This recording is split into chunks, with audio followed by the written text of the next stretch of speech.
I heard a very interesting quote earlier today, and I haven't been able to stop thinking about it. It said that rational people adapt to the world, and irrational people change the world. And it's very interesting how this relates to self-improvement. When people begin to work on themselves, one of the first few things they end up attributing progress to is in their mindset. Now, this is fine. I believe an improved mindset is one of the fundamental first steps to bettering yourself. But the thing is, how do you quantify an improved mindset? That's something that's very hard to do unless you start to exhibit change behaviors. Tying it back to the quote, in this space of entrepreneurship, business, self-improvement, it's very common to see creators promoting their product or services, making claims on how they can help you achieve X result, teach you a skill, teach you how to make X amount of money in 2-3 months, lose 20 pounds of fat, etc.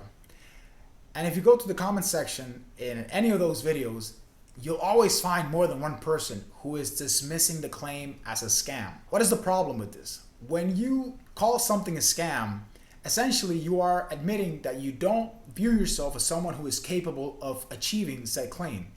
You are fundamentally turning off the creative and problem-solving side of your brain. Contrast to the person who looks at that information and asks himself, okay, how can I learn this? How can I apply this in my life? How can I take this and get value from it? It's very different from calling it a scam, because you essentially gave up on the problem before even trying to solve it if you dismissed it as a scam. Now, I'm not saying there aren't any scams. There certainly are. But I've noticed that people are often too quick to call stuff a scam when it's not necessarily the case. If you haven't tried it, how do you know? When you're working towards a goal, you don't have prior evidence that you're capable of achieving that goal. That's why you're working towards it.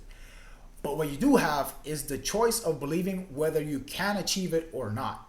And I guarantee you, I promise you that believing you can do it, even if it's just a 0.1% probability that you will achieve it, it is a better chance of achieving it than completely dismissing it and believing that it's not even worth trying to accomplish.